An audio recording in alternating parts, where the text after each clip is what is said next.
এরে নবীর আশিক উম্মতের দল, এরে চাকি ধরার মুসলমান, এরে কলিজার টুকরা যুবক, এরে পর্দার অন্তরালের আম্মা জান, ও যুবক ভাইরা আমার পা দুইটা আগায় দেও, পায়ে হাত রেখে বলি জিন্দেগির গুনার কথা একটা বার স্মরণ করো। ও বাজান, দাড়িগুলো পাইকা গেছে রে আব্বাজান, জীবন থেকে 50, 60, 70 বছর চলে গেছে, একটা বার হিসাব মিলাও। হঠাৎ করে তুমি আমি চলে যাব, হঠাৎ করে তোমার সামনে আমার সামনে মালাকুল মাউত হাজির হয়ে যাবে। আজরাইল কাউকে চিঠি দিয়ে আসে না, আজরাইল কাউকে বলে আসে না, হঠাৎ করে চোখের সামনে মানুষের মরণ হয়। কথা কোন ঠিক নেই? আমার বয়সে ছোট অনেকে আমার চোখের সামনে থেকে চলে গেছে। কথা কোন ঠিক নেই? মরার কোনো সময় আসেনি, কোনো বয়স আসেনি। কথা বলেন। চোখের সামনে আমি আপনার ছোট্ট ভাই বেরাদার অনেকেই দুনিয়া থেকে চলে গেছে না? বড়রা তো গেছে, ছোটরাও তো গেছে। কথা কোন ঠিক নেই? এই জন্য হঠাৎ মরণ চলে আসতে পারে। জীবনের হিসাব মিলাও, জীবনের হিসাব মিলি আজকের এই মাহফিলে বইসা। ও বাজান, পায়ে হাত রেখে বলবো রে আব্বাজান, সবাই নিচের দিকে তাকায়া, সবাই নিচের দিকে তাকায়া, কেউ কাউর দিকে তাকাইবেন না, সবাই নিজ দিকে নিজের গুনাহের দিকে তাকায়া। ও বাজান দেখেন, চেষ্টা করেন 2 ফোঁটা চোখের পানি পড়েনি। জাহান্নামের আগুনের কথা স্মরণ করো, ওই কবরের কথা স্মরণ করো। ও বাজানরা আমার, গুনাহ নিয়ে যদি কবরে যাও, মায়ার নবী জানায়া দেয়, আল কবরু রাউযাতুম মির রিয়াজিল জান্নাহ আও হুফরাতুম মিন হুফারিন নার। উম্মতের কান্ডারে নবী, দয়ার নবী, মায়ার নবী সাহাবীদেরকে কবরের কথা ডাক দিয়ে বলে, এর সাহাবীদের দল শুনিয়ে নাও, যেই মাত্র বান্দা বান্দি কবরে যায়, ওই কবরটা কারো জন্য জান্নাতের বাগান হয়ে যায়, আবার কারো জন্য সাপ বিচ্ছুর গর্ত হয়ে যায় রে বাজার। বেনামাজি নাফরমানি নিয়ে যদি কবরে যাও, ও বান্দা একটা বার ওই কবরে মাটির ঘরের কথা চিন্তা করো। ওই কবরে মায়ার নবী বলে, সহি হাদিসের মধ্যে পাওয়া যায়, রহমতের নবী বলেন, বেনামাজি কাফেরেরা বেঈমানেরা কবরে যাওয়ার পর 70 থেকে 99টা সাপ কবরে দেওয়া হবে রে আব্বাজান। দুনিয়াতে একটা সামান্য সাপ দেখলেই দৌড়ায়, দৌড়ায় পালায়া যায়, ঘরের মধ্যে চলে যায়। এরে যুবক, একটা বার ভাবে দেখো, তোমার আমার কবরে যখন যাব, ওই কবর সংকীর্ণ ঘর, যেই কবরে কোনো বাতি নাই, কোনো আলোর ব্যবস্থা নাই, কোনো বন্ধু বান্ধব নাই, মা বাবা আত্মীয় স্বজন কেউ নাই। ওই কবরে যদি আমার কবরে 70টা সাপ 99টা সাপ দেওয়া হয়ে করে আব্বাজান, তাহলে তোমার আমার অবস্থা কেমন হবে? মায়ার নবী বলেন, বেনামাজি যদি কবরে যায়, নাফরমানি বান্দা কবরে যাওয়ার পর আমার আল্লাহ কবরকে ডাক দিয়ে বলবে, এরে কবরের মাটি শুনো, আমার নাফরমান বান্দা তোমার সামনে হাজির, তোমার ঘরের মেহমান হয়ে গেছে, তোমার ঘরে চলে গেছে। এরে কবরের মাটি, তুমি আমার এই বান্দার সাথে দুর্ব্যবহার শুরু কইরা দাও। মায়ার নবী জানায়া দেয়, কবর তখন থেকে দুর্ব্যবহার শুরু করে দিবে। মায়ার নবী হাদিসের মধ্যে এভাবে আঙ্গুল ধরে দেখাইছে, 2 পাশের কবরের মাটি এত জোরে জোরে বান্দাদেরকে চাপ দিতে থাকবে রে, এভাবে আঙ্গুল ধরে দেখাইছি, এক পাশে পাজরের হাড় আরেক পাশে ঢুকে যাইবে রে বাজার। ও যুবক, এরে আব্বাজানের দোল আমার, ওই কবরের কথা চিন্তা করো আর জিন্দেগির হিসাবটা মিলাও। হঠাৎ করে আমি তুমি দুনিয়া থেকে চলে যাব, আমি যখন দুনিয়া থেকে চলে যাব, আমার নামটা এত সম্মানিত নাম বলে আর মানুষ ডাকবে না, আমার নাম আব্দুল্লাহ বলে ডাকবে না, আব্দুর রহমান বলে ডাকবে না, আমার নাম হয়ে যাবে একটা মরা লাশ। মানুষ বলবে, তাড়াতাড়ি এই লাশটাকে ঘর থেকে বের করে দাও। যেই আপন এত স্ত্রী, এত কাছের মানুষ, যেই স্ত্রী আমি ঘরে না গেলে রাত্রে খাইতো না, ওই স্ত্রীও বলবে না আমার স্বামীকে আর কয়েক ঘন্টা ঘরের মধ্যে রেখে দাও। স্ত্রীও বলবে খাট এই লাশটাকে ঘর থেকে বের করে দাও। সন্তান বলবে বের করে দাও। আমার ঘরে এত এত দামি দামি পোশাক, দামি দামি খাট অলংকারে আমি ঘুমাই, ওই খাট ওই সব থেকে আমাকে বাহিরে বের করে দেবে, আমাকে সবাই মিলে কবরে রাখবে। কবর পর্যন্ত আমার বন্ধু বান্ধব ছেলেরা সবাই আমার কবর পর্যন্ত যাবে, কিন্তু ওই কবরে রাখবে, আর কবরে কেউ থাকবে না, কেউ থাকার সুযোগ নাই।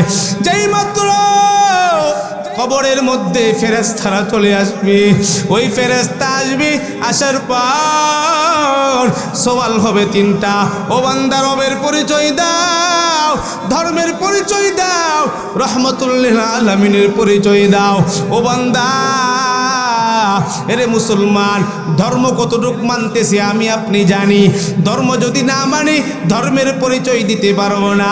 রবকে যদি না মানি তাহলে রবের পরিচয় আমার জবান দিয়ে বের হবে না।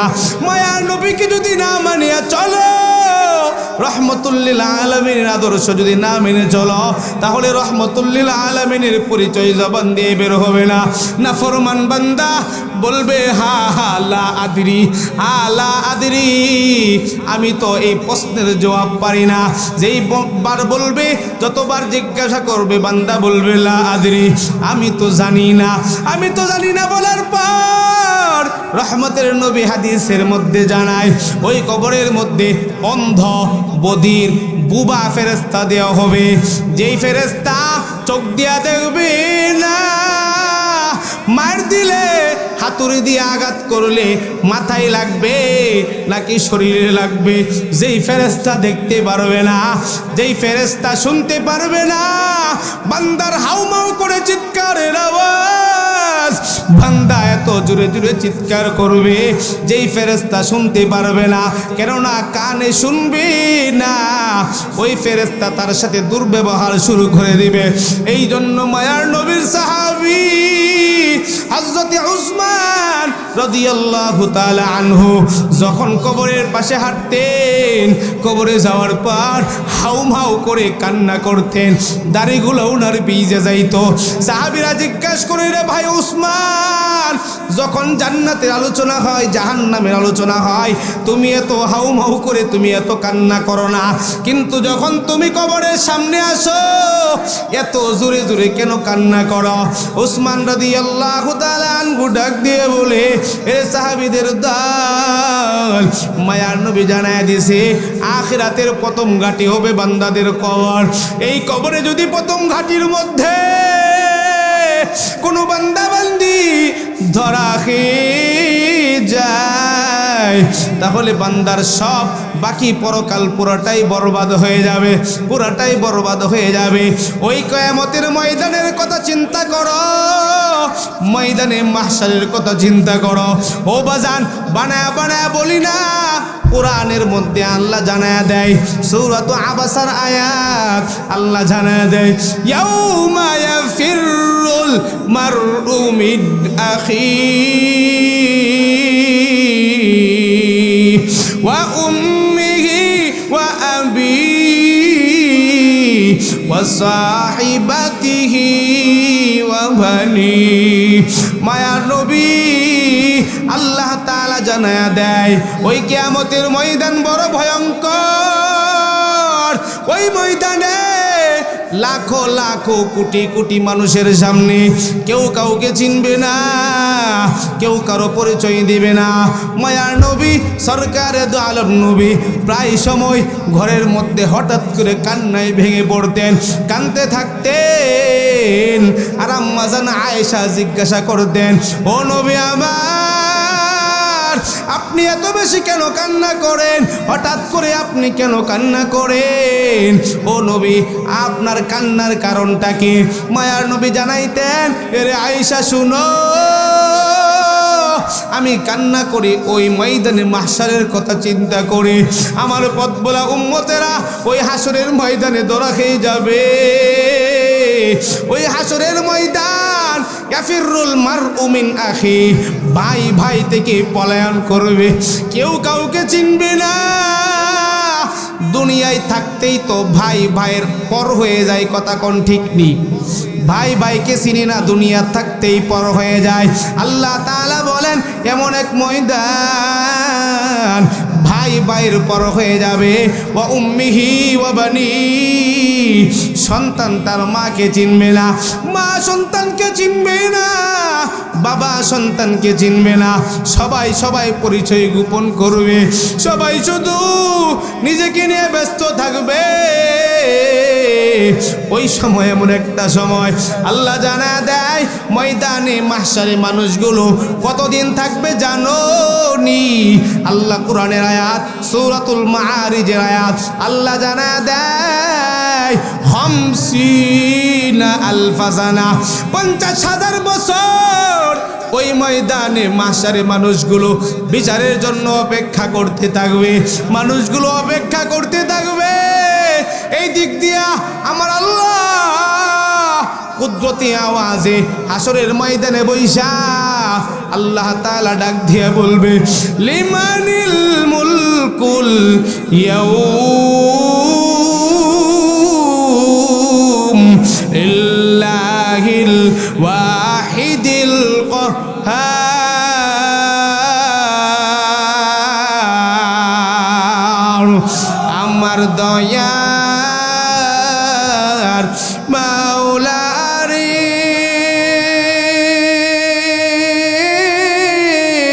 আমার দয়ার মাবুদ রে, কোথায় গেলে পাবো তোমার ঠিকানা? তোমাকে বুঝি আমি পাইলাম না, তোমাকে পাই বাহার আসে, চলি আমি দেশ বিদেশে, কোরআনের ময়দানে করলাম বিছানা, হাদিসের ময়দানে করলাম বিছানা। আমার দয়ার মাওলা রে,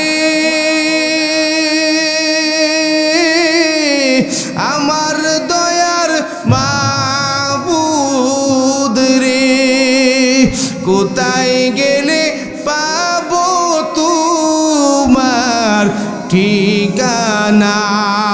রে নবীর আশিক উম্মতের দল, ওই ময়দানে মাহশারের মধ্যে আমার আল্লাহ তাআলা কুদরতি জবান দিয়া ডাক দিয়া বলবে, লিমানিল মুলকুল ইয়াউম, আজকের এই দিনের রাজত্ব কার? ও বান্দা বান্দি, দুনিয়াতে ক্ষমতা দেখাইছো, আইনাল জাব্বারুন আইনাল মুতাকাব্বিরুন।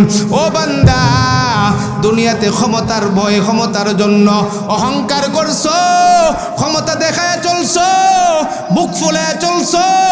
আইনাল মুতাকাব্বিরুন, আল্লাহ তাআলা ঢাক দিয়া বলবে, ও অহংকারীর দল কই, ও অহংকারীর দল কই, ও ক্ষমতাওয়ালারা কই, আজকে আসো। আজকের এই দিনের রাজত্ব কার? মানুষগুলো সবাই ভয়ে ভয়ে কাঁপতে থাকবে, কেউ কারো জবান দিয়ে কথা বলতে পারবে না। আল্লাহ তাআলা নিজের প্রশ্নের জবাব নিজেই দিবেন, লিল্লাহিল ওয়াহিদিল কাহ্হার। আল্লাহ তাআলা রাগান্বিত আওয়াজে ডাক দিয়ে বলবে, আজকের রাজত্ব আর আমি রহমানের না, আমার একটা নাম আছে রহিম, রহিমের না, আমার একটা নাম আছে রহমান, রহমান নামের আমি আল্লাহ না। আজকে আমার নাম হয়ে গেল কাহ্হার। আমি আল্লাহর বড় ক্রোধ, যেমন বড় দয়া, ও বান্দা যেমন বেশি দয়া আমার আল্লাহর ছিল, ও বান্দা দুনিয়ার থাইকা যত বেশি গুনাহ করছো, বারবার ডাকতাম, বারবার আলেমরা বলতো আসো তওবা করো আল্লাহ ক্ষমা করে দেবেন, কিন্তু আসো নাই, আমার প্রতি ফিরে আসো নাই। আজকে আমার নাম হলো কখার। ওই সময় বান্দারা ভয়ে ভয়ে কাঁপতে থাকবে, সবাই কান্নার আওয়াজ, সবাই আল্লাহ তাআলার ভয়ে কাঁপতে থাকবে, সমস্ত নবীরাও কাঁপতে থাকবে। মুসা নবী বলবে ইয়া নফসি, নূহ নবী বলবে ইয়া নফসি, আদম নবী বলবে ইয়া নফসি, ইব্রাহিম নবী বলবে ইয়া নফসি। মানুষগুলো উম্মতেরা বারবার নবীদের কাছে যাবে, ও নবী, আদম নবীর কাছে বলবে আপনি তো আমাদের আদি পিতা, আপনি আমাদের সকলের বাবা, আপনি আল্লাহর কাছে একটু আমাদের জন্য সুপারিশ করেন, আল্লাহ তাআলার কাছে সুপারিশ করেন, আল্লাহ তাআলা যেন আমাদেরকে মাফ করে দেন। আদম নবী বলবে ইয়া নফসি, ও উম্মতের দল, আজকে আল্লাহর যে অবস্থা আমি কথা বলতে পারবো না। সবাই চলে যাবে মুসা নবীর কাছে। মুসা নবীকে বান্দারা বলবে ও পয়গম্বর মুসা, আপনি তো দুনিয়াতে আল্লাহর সঙ্গে বারবার কথা বলতে পারতেন, বড়ই বন্ধুত্ব ছিল, সব বিষয়ে আপনি আল্লাহর কাছে জিজ্ঞাইছেন। ও নবী মুসা, আজকে আপনার আল্লাহর কাছে, আমাদের আল্লাহর কাছে আমাদের জন্য একটু সুপারিশ করেন। মুসা নবী বলবে ইয়া নফসি, ও উম্মতেরা যাও যাও, আমি মুসা আল্লাহর ভয়ে কাঁপতেছি, আমার দ্বারা আজকে কথা বলা সম্ভব না। ও নবীর আশিক, এরে চাকির ধরার মুসলমান, ওই সময় একজন আমার আল্লাহর সামনে কথা বলার সাহস করবেন, একজনকে অনুমতি দেওয়া হবে। মানজাল্লাযী ইয়াশফাউ ইনদাহু ইল্লা বিইذনি, আমার আল্লাহ জানা দেয় ওই দিন একজনকে কথা বলার অনুমতি দান করবেন। ওই একজন আর দুনিয়ার কেউ না, ওই একজন হলো আপনি আমার নবী, উম্মতের কান্ডারি নবী, মায়ার নবী মুহাম্মাদুর রাসূলুল্লাহ সাল্লাল্লাহু সুবহানাল্লাহ। ইমামুল আউয়ালিনাল আখিরিন, ইমামুল আউয়ালিনাল আখিরিন, বহরে সাদকা রাহমাতাল লিল আলামিন, সাইয়্যিদুল কাউনাইন খাতমুল মুরসালিন, সাইয়্যিদুল কাউনাইন খাতমুল মুরসালিন, আখিরা মাদবুদ ফখরুল আউয়ালিন। আওয়াজ করে বলা যাবে কি আল্লাহু আকবার? পিছন থেকে আওয়াজ আসে নাই, সামনে পিছনে সবাই মিলে বলি আল্লাহু আকবার। এরে নবীর আশিক উম্মতের দল, এই জন্য বলতেছিলাম বাজান, দুনিয়া থেকে যত অপরাধ করেছো, যতই পাপ করেছি আমরা, আল্লাহ তাআলা হাজির, আল্লাহ তাআলা নাজির, আমার আল্লাহ তাআলা সব দেখতেছে। কথা বলেন ঠিক কিনা? বান্দা কোন জমিনে বৈশা কখন কোন সময় আমার আল্লাহকে ডাক দেয়, আমার আল্লাহ সব কিছু তাকায়া দেখে। এই জন্য রে বাজান, জিন্দেগির গুনাহগুলোর কথা স্মরণ করিয়া সকলেই দরদ নিয়া মায়া নিয়া একটা বার চিৎকার করে দুইটা হাত উঠায় আমার আল্লাহকে একটা বার ডাক দেও না আল্লাহ। সবাই সবাই আরেকটা বার ডাক দেন না আল্লাহ, আরেকটা বার ডাক দেও না আল্লাহ।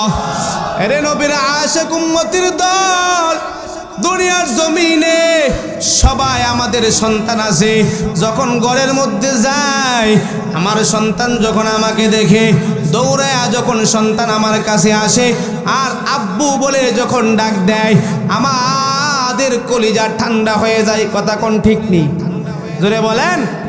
সন্তান যখন দৌড়ে আসে আব্বু আব্বু বলে ডাক দেয়, মা বাবার কলিজা ঠান্ডা হয়ে যায়।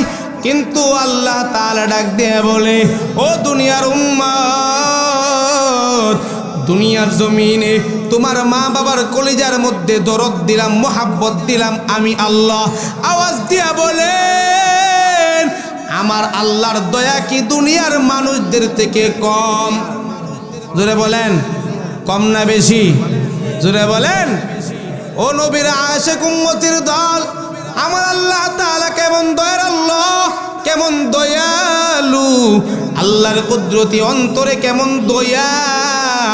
মূসা নবী আল্লাহকে জিজ্ঞাসা করে, ও দয়ার মালিক, আপনি নবীর কেমন দয়া আমি মূসা একটু জানবার চাই।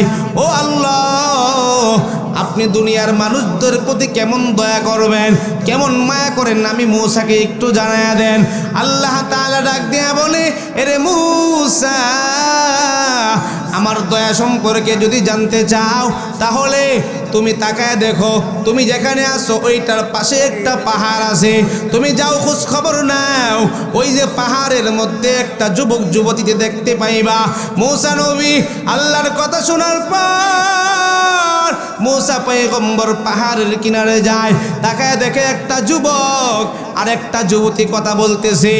যুবক যুবতী কথা বলতেছে, যুবতী যুবককে জিগায়, প্রেমিকা প্রেমিককে জিগাইতেছে, ও প্রেমিক তুমি আমাকে ভালোবাসো? বলে হ্যাঁ ভালোবাসি। বলে কেমন ভালোবাসো? আজকে তোমাকে পরীক্ষা করতে চাই, তোমার ভালোবাসার ওজন কতটুকু আমাকে জানায়া দাও। প্রেমিক বলে কেমন ওজন, কেমন তুমি জানবা, কি পরীক্ষা করবা? প্রেমিকা ডাক দিয়ে বলে, প্রেমিক তোমার ভালোবাসা কতটুক এটা পরীক্ষা করব। তুমি দৌড়াইয়া যাইবা, তোমার বাড়িতে তোমার মা জীবিত আছে, ওই মাকে নিজের হাতে জবাই করবা। মাকে নিজের হাতে জবাই করিয়া মায়ের পেটটা সিরিয়া, কলিজা তুমি বুকটা সিরিয়া, মায়ের কলিজা তুমি হাতে নিবা। মায়ের কলিজা হাতে নিয়া আমি প্রেমিকার সামনে আইসা দেখাইবা। মূসা নবী দূর থেকে তাকায়া দেখে, তাকায়া তাকায়া দেখতেছে যুবক দৌড়াইয়া যায়। যাওয়ার পর মাকে মা বলে ডাক দেয়। মার অন্তরে কেমন দরদ, মা সন্তানের ডাক শোনার পর মা সন্তানকে জড়ায় দেখছে। আমার সন্তান তো এতদিন পর্যন্ত আমাকে এত সুন্দর করে মা বলে ডাক দেয় নাই। এরে সন্তান আয় আয়, আমার কোলে আয়। ও সন্তান কেন আমাকে মা বলে ডাকতেছ বলো? সন্তানের ভিতরে অন্য কোনো কারণ। সন্তান মায়ের কাছে যাওয়ার পর মাকে ফালায়া দিছে, জমিনে ফালায়া মাকে জবাই করিয়া মায়ের কলিজা সিরিয়া সন্তান হাতের মধ্যে কলিজা নিয়া প্রেমিকার দিকে রওনা। যখন প্রেমিকার দিকে সামনে আগাইতেছে, মূসা নবী তাকায় দেখতেছে হঠাৎ করে যুবক রাস্তার মধ্যে হুসুট খায় পড়ে গেছে। পড়ে যাওয়ার সময় তার মায়ের কলিজাটা হাত থেকে পড়ে গেছে। মূসা নবী তাকায় দেখে যখন কলিজাটা জমিনে পড়ে যায়, মায়ের কলিজা থেকে চিৎকার করে একটা অজাস্তের সন্তান হঠাৎ করে পড়ে গেছো রে আব্বা, তুমি কি তোমার হাত পায়ে ব্যথা পাইছো নি? ও সন্তান তুমি কি ব্যথা পাইছো নি? কলিজা থেকে একটা আওয়াজ চলে আসছে। মূসা নবী আল্লাহকে ডাক দিয়ে বলে, দয়ার মালিক এটা তুমি কেমন খেলা দেখাইলা? সন্তান মাকে জবাই করেছে, মাকে হত্যা করেছে, তারপরেও মায়ের কলিজা থেকে কত বড় দরদ, কত দরদ, কত মায়া, কত মোহাব্বত। মায়ের কলিজা থেকে সুন্দর করে দরদ মাখা কণ্ঠে আওয়াজ চলে আসছে। এত দরদ সন্তানের কি হয়েছে খোঁজ খবর নিতেছে। আল্লাহ তাআলা ডাক দিয়ে বলে, মূসা যেই মায়ের কলিজা থেকে দরদ মাখা কণ্ঠে আওয়াজ আসছে, এই মায়ের কলিজার মধ্যে আমি আল্লাহ দরদ দিলাম।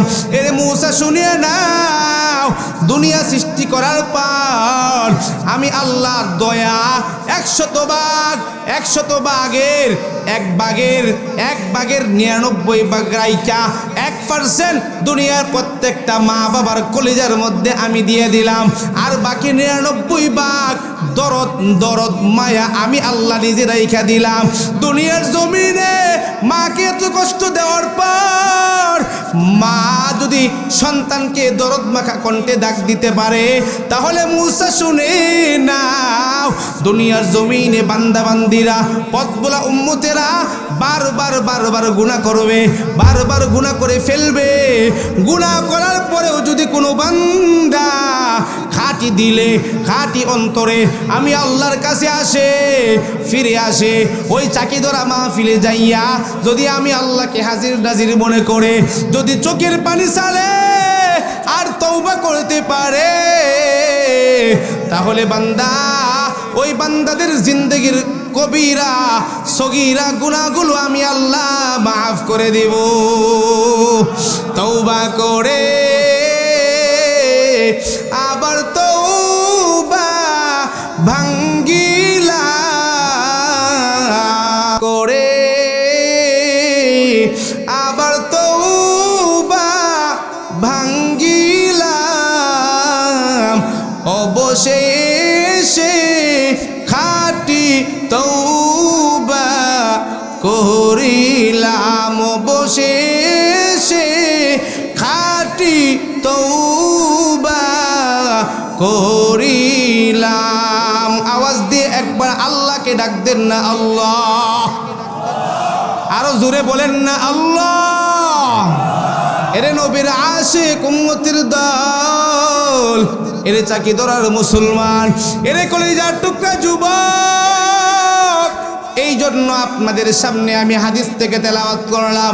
বুখারী শরীফের হাদিস, পয়গম্বর জানায় দেয় বান্দা বান্দিরা দুনিয়াতে গুনাহ করে, ওই দুনিয়ার গুনাহগুলোর মধ্যে বড় বড় কয়েকটা গুনাহ আছে, বড় বড় কয়েকটা গুনাহ। এই হাদিসটার মধ্যে 4টা গুনার কথা আল্লাহর নবী বলছেন। কয়টা গুনাহ? জোরে বলেন। 4টা গুনার কথা আল্লাহর নবী বলছেন। আন আব্দুল্লাহ ইবনে আমরিন রাদিয়াল্লাহু আনহুমা ক্বালা রাসূলুল্লাহ সাল্লাল্লাহু আলাইহি ওয়াসাল্লাম আল কাবাইরু আল ইশরাকু বিল্লাহ।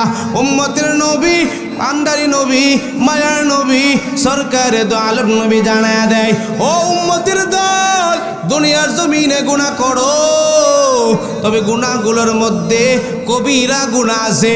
কবিরা গুনাহ হলো এমন মারাত্মক যেই কবিরা গুনাহ তওবা ছাড়া আল্লাহ মাফ করে না। কি ছাড়া? জোরে বলেন। দুনিয়ার জমিনে সগীরা গুনাহ ওযু করার দ্বারা মাফ হয়, সালাম দেওয়ার দ্বারা গুনাহ মাফ হয়, নামাজ পড়তেছে সগীরা গুনাহ মাফ হয়ে যায়, ওযু করতেছে হাত ধুইতেছে হাতের গুনাহগুলো ঝরে পড়ে যায়, মুখ ধুইতেছে মুখের গুনাহগুলো পড়ে যায়, ওই যে মুখের মধ্যে কুলি করতেছে, কুলি করার দ্বারা মুখের ভিতরের সগীরা গুনাহগুলো মাফ হয়ে যায়। আমার মায়ার নবী বলেন কবিরা গুনাহগুলো এমন মারাত্মক যেই গুনাহগুলো আল্লাহর কাছে তওবা করা ছাড়া মাফ হবে না।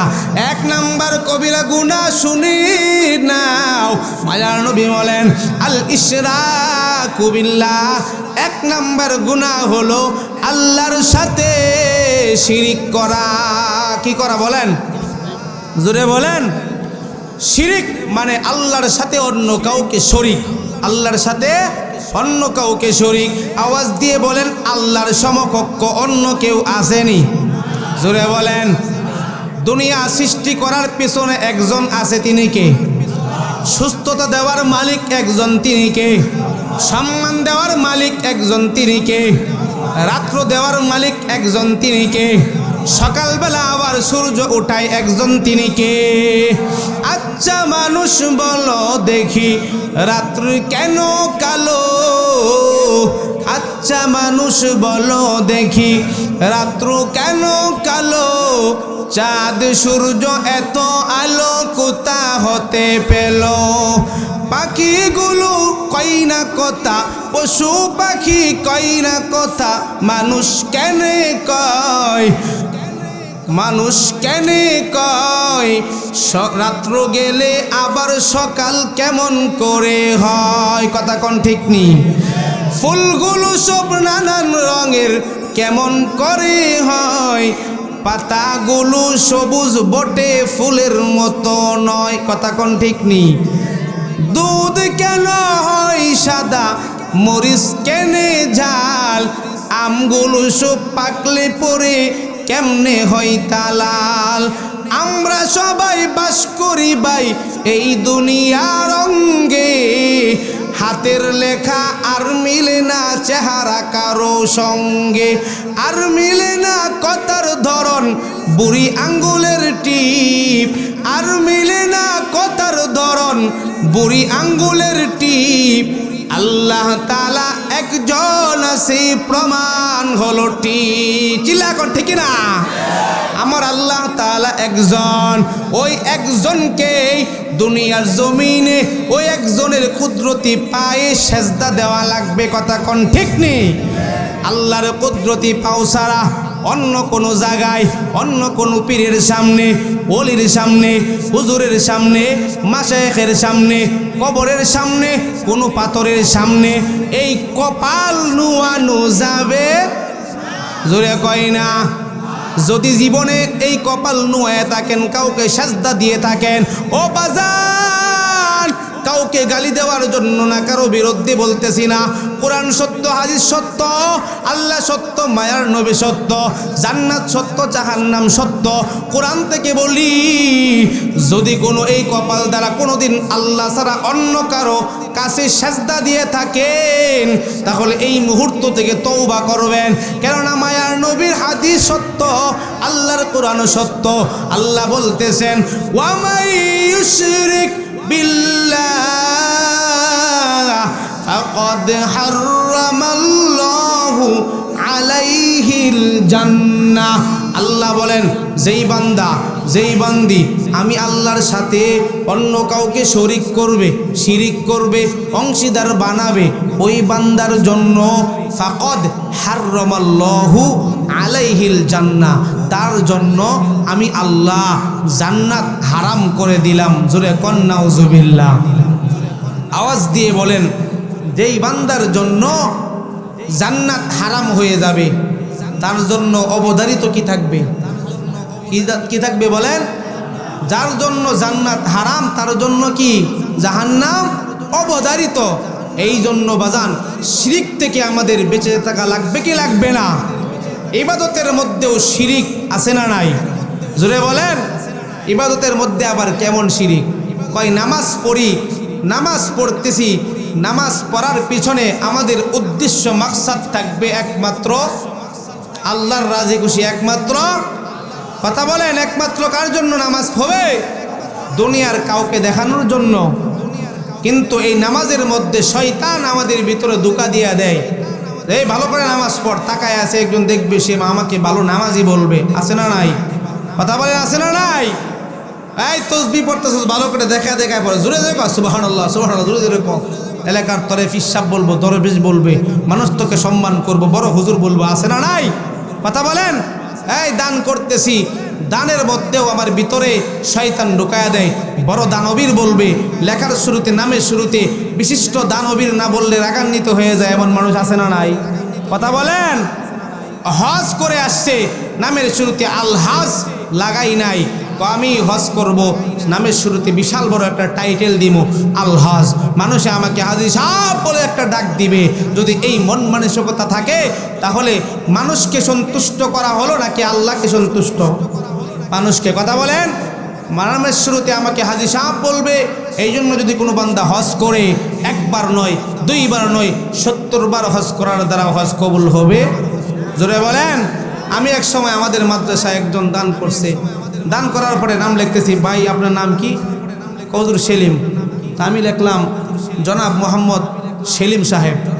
তারপরে রিসিপ্ট দিকে বলতেছে, হুজুর নাম লেখছেন? আমি জি সেলিম সাহেব লিখলাম। বলতেছে, আল্লাহ তো হুজুর আমার পশ্চিম দিকে নিয়ে হয়েছিল, আল্লাহ পশ্চিম দিকে আমার নেওয়া হয়েছিল। তার মানে কি বুঝা? আল্লাহ ওই পশ্চিম দিকে কাবা শরীফ পর্যন্ত তাকে নিছে, উনি হাউস করে আসছে, বড় হাজি সাহেব। কথা কোন ঠিক নেই? হাজি কেন লেখলাম না? ওনার ভিতরে একটা কষ্ট চলে আসছে। তাহলে যদি হাজি সাহেব না বলার দ্বারা, না লেখার দ্বারা যদি কষ্ট চলে আসে, তাহলে বুঝে নিতে হবে এই হজ করা আল্লাহকে রাজি খুশি উদ্দেশ্য ছিল না, মানুষের সামনে বাহবা উদ্দেশ্য ছিল। কথা বলেন ঠিক কিনা? তাহলে এই সমস্ত আমলের মধ্যে শিরিক নামের বেজাল ঢোকানো যাবে জোরে বলেন যাবে? আল্লাহ আমাদেরকে হেফাজত করেন, সকলে বলে আমিন। 2 নাম্বার, এটা হলো 1 নাম্বার কথা, 1 নাম্বার গুনাহের কথা মায়ার নবী জানায়। 2 নাম্বার গুনাহের কথা মায়ার নবী, উম্মতের কান্ডারে নবী, সরকারে দু আলম নবী জানায়, ও উম্মত ওয়া উকুকুল ওয়ালিদাইন, 2 নাম্বার যে বড় একটা গুনাহ আছে, বড় একটা গুনাহ আছে, কবিরা গুনাহ। ওই গুনাহের নাম, ওই গুনাহটা কি জানোনি? ওই গুনাহটা হলো দুনিয়ার জমিনে তোমাদেরকে আল্লাহ বানাইছে, আল্লাহ পাঠাইছে, সরাসরি আল্লাহ আসমান থেকে ফালায়া দেয় নাই। কথা কোন? আল্লাহ সরাসরি আসমান ফাঁক করে দুনিয়া পাঠাইছে করে। মাধ্যম কি? মা বাবা। মাধ্যম কি? জোরে বলেন, আওয়াজ দিয়ে বলেন। আল্লাহর মায়ার নবী বলতেছিল, উম্মত দুনিয়ার জমিনে যাদের মাধ্যমে দুনিয়া চিনছো, যাদের মাধ্যমে এই সম্মানের চেয়ারে বসতে পারছো, যাদের মাধ্যমে কোটি কোটি টাকার মালিক হয়েছো, ও নবীর উম্মত ওই মা বাবার সাথে কোশ্চিন কালেও দুর্ব্যবহার করিও না। ওই মা বাবার সাথে যদি দুর্ব্যবহার করো, মায়ার নবী বলেন এটা হলো তোমার কবিরা গুনাহ। কি গুনাহ? জোরে বলেন। মা বাবার অবাধ্য হয়ে যাওয়া কবিরা গুনাহ। যেই বান্দা বান্দি মা বাবার অবাধ্য হয়ে যাবে, বাবাই বলছে এক কথা, সে করলো আরেক কথা, কষ্ট দিয়েছে, ধমক দিয়েছে, শেষ বয়সে সেবা করে নাই, খেদমত করে নাই, নিয়ে গেছে ওই গাজীপুরের বৃদ্ধাশ্রমে, আছে না নাই? জোরে বলেন। বৃদ্ধাশ্রমের মধ্যে মা বাবাকে রাইখা আসে, আবার বলে আলহামদুলিল্লাহ ঘর থেকে একটা আজার দূর করছি। কথা কোন ঠিক নেই? এমন লোক আছে না নাই? কথা বলেন। আপনাদের এলাকায় আছে না নাই? সব এলাকায় আছে বাংলাদেশের। বর্তমান সময়ে এটা সব থেকে বেশি। এমনও স্লোগান মাঝে মাঝে শোনা যায়, ঘরের মধ্যে 1 লাখ টাকা ঋণ থাকা ভালো, কিন্তু ঘরের মধ্যে মুরব্বি থাকা ভালো না। ধরে কন্যা হুজুবিল্লাহ, এমন স্লোগান মাঝে মাঝে শোনা যায় কি যায় না? জোরে বলেন। তাহলে যুবক, পা 2টা আগায় দাও, সবাইকে সাক্ষী রাইকা পায়ে ধরে বলে যাব, ওই বাবার কথা অমান্য করিও না, মাকে কষ্ট দিও না। বন্দুকের গুলি কখনো মিস হইতে পারে, বন্দুকের গুলি করলাম, মিস হওয়া স্বাভাবিক না অস্বাভাবিক? যদি হয়েও যা হইতে পারে, কিন্তু খোদার কসম করে বলি, ওই মা বাবা দোয়া করুক বা কষ্ট নিয়ে যদি অনিচ্ছাকৃতভাবে বদদোয়া চলে আসে, কপালে লেখা রাখো তোমার কপাল বরবাদ, জীবন তোমার বরবাদ হয়ে যাবে। কথা বলেন ঠিক কিনা? জীবনে যারাই যত সাফল্য অর্জন করেছে, তাদের পিছনে তুমি ব্যাকগ্রাউন্ড খুঁজে দেখো, পিছনে কোনো না কোনো দিন মা বাবার দোয়া অবশ্যই আছে। কথা কোন ঠিক নেই? মায়ের দোয়া লও হে মুমিন, মায়ের দোয়া লও, মায়ের দোয়া লও হে মুমিন, মায়ের দোয়া লও। বিপদে পড়বে না তুমি যখন যেথায় যাও, বিপদে পড়বে না তুমি যখন যেথায় যাও। মায়ের দোয়া লও হে মুমিন, মায়ের দোয়া লও, মায়ের দোয়া লও হে মুমিন, মায়ের দোয়া লও। মায়ে যখন দোয়া করে চলে যায় ওই আরশ পড়ে, সাথে সাথে কবুল হয় ফল দেখিতে পাও, সাথে সাথে কবুল হয় ফল দেখিতে পাও। মায়ের দোয়া লও হে মুমিন, মায়ের দোয়া লও, মায়ের দোয়া লও হে মুমিন, মায়ের দোয়া লও। কষ্ট হইতেছে?